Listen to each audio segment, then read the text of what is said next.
Assalamualaikum warahmatullahi wabarakatuh. Waalaikumsalam warahmatullahi wabarakatuh. Selamat pagi. Bagaimana kabarnya hari ini? Baik, Bu. Alhamdulillah. Sebelum kita memulai pembelajaran hari ini, Ibu mau mengecek presensinya terlebih dahulu. Apakah dia sudah masuk? Buat saya dulu ya. Pertama dari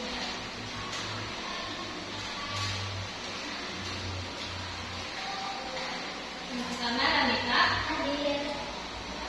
Winayanti, Hadir, Bu. Salsabella, Hadir, Bu.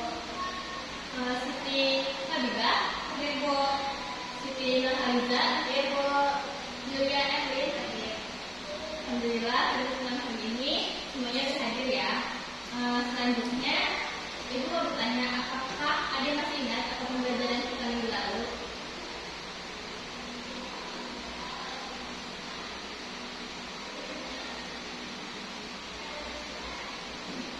Ada yang masih ingat? Ya, benar, tentang Ramita. Jadi ada yang masih ingat apa itu sholat Jumat? Benar-benar kita untuk Winayanti. Pada pembelajaran kali ini kita akan belajar mengenai sholat jamaah dan sholat asar. Sebelum memulai pembelajaran, ada baiknya kita berdoa terlebih dahulu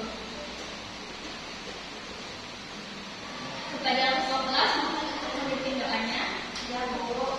Bismillahirrahmanirrahim. Rabbi zidni ilma warzuqni fahman birahmatika ya arhamar rahimin. Amin. Semoga dengan pembacaan doa tadi apa ilmu yang kita pelajari hari ini bermanfaat bagi kita. Selanjutnya kita akan mempelajari sholat jamaah dan sholat qasar. Sebelumnya apa ada yang tahu apa itu sholat jamaah dan sholat qasar? Atau ada yang pernah mendengar nih apa itu sholat jamaah atau apa itu sholat qasar? Pernah, Bu, tapi lupa. Oh iya, baik. Nanti kita akan mempelajarinya ya.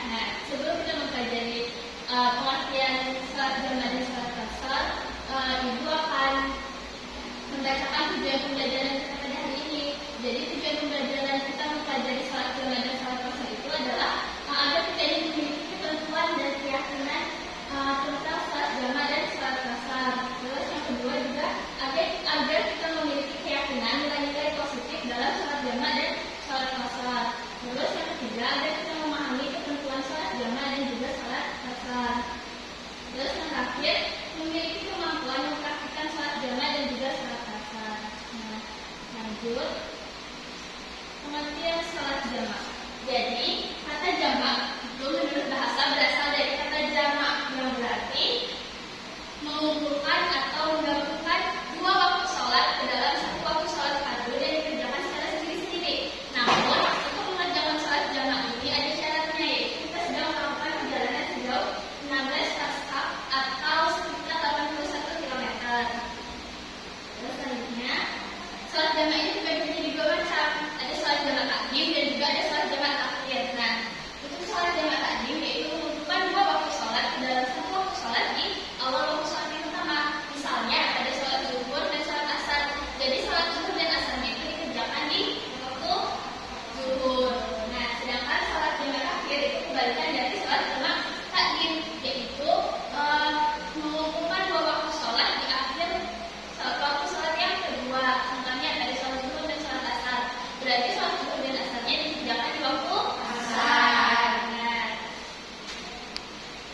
Terus lanjut syarat sah sholat jamaah. Sebenarnya syarat sah sholat jamaah takdim dan jamaah takhir itu sama, namun yang membedakan hanya niatnya. Lanjut yang pertama, mendahulukan sholat yang pertama. Jadi sholatnya itu harus berurutan, dimulai dari sholat yang pertama. Misalkan dari sholat zuhur ke asar, jangan dari asar baru zuhur. Terus yang selanjutnya berniat jamak pada sholat yang pertama. Jadi sebelum mulai sholat tentunya kita harus berniat. Ketiga, dikerjakan secara berturut-turut, tidak ada selang waktu atau jeda lama di antara kedua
bil asli jama'an takdimin lillahi ta'ala. Artinya saya berniat salat zuhur 4 rakaat digabungkan dengan salat asar dengan jamak takdim karena Allah Ta'ala.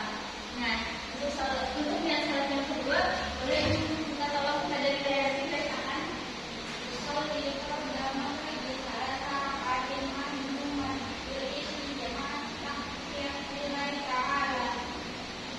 Saya berniat salat maghrib 3 rakaat digabung dengan salat isya dengan jamak takdim karena Allah Ta'ala.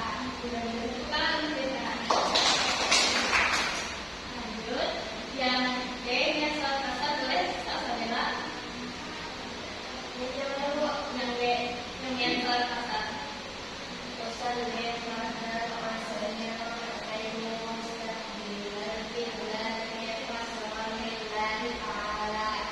Saya berniat salat asar 2 rakaat di asar karena Allah Ta'ala. Lanjut, tangan sebelah.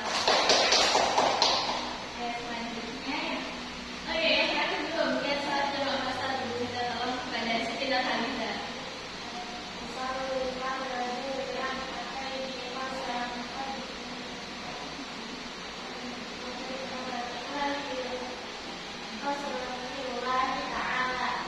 Saya berniat salat zuhur 2 rakaat di pasar setelah digabungkan dengan salat asar karena Allah Ta'ala. Ya, bagus. Tangan berbeda.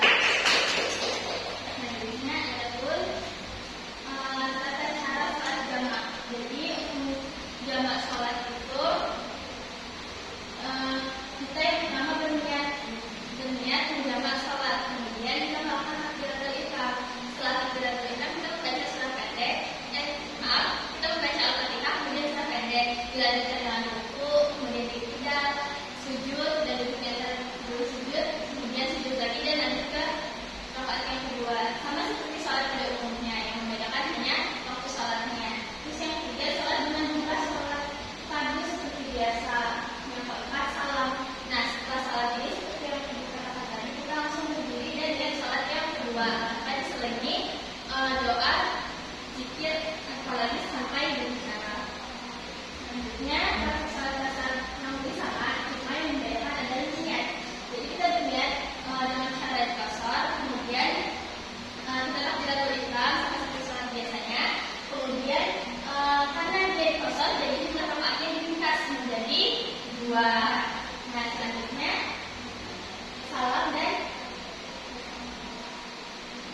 yang selanjutnya praktis salat jamak qasar. Nah, yang pertama berniat salat menjamak dan qasar, kemudian kita takbiratul ihram sama seperti salat pada umumnya, tapi jumlah rakaatnya karena qasar menjadi 2. Namun jika kita menjamak salat maghrib dan isya, salat maghribnya kita kerjakan 3 rakaat dan isyanya menjadi 2 rakaat.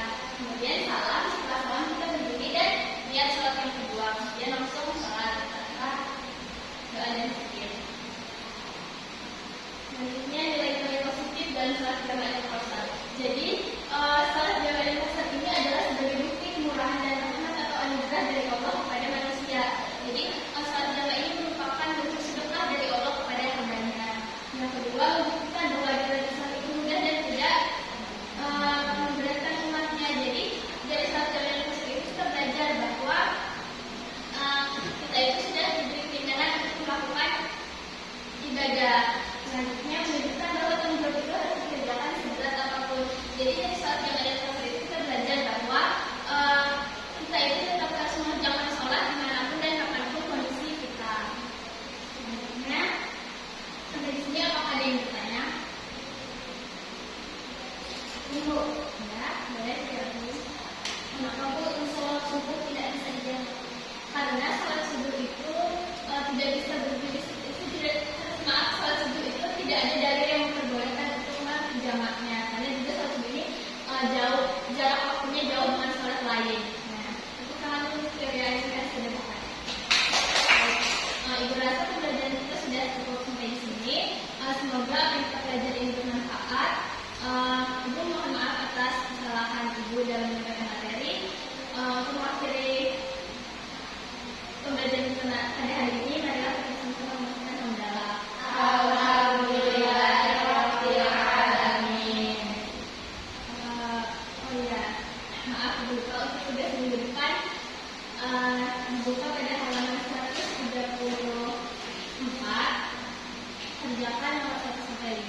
Dan minggu depan ibu akan menanyakan satu-satu mengenai niat sholatnya. Dan minggu depan kita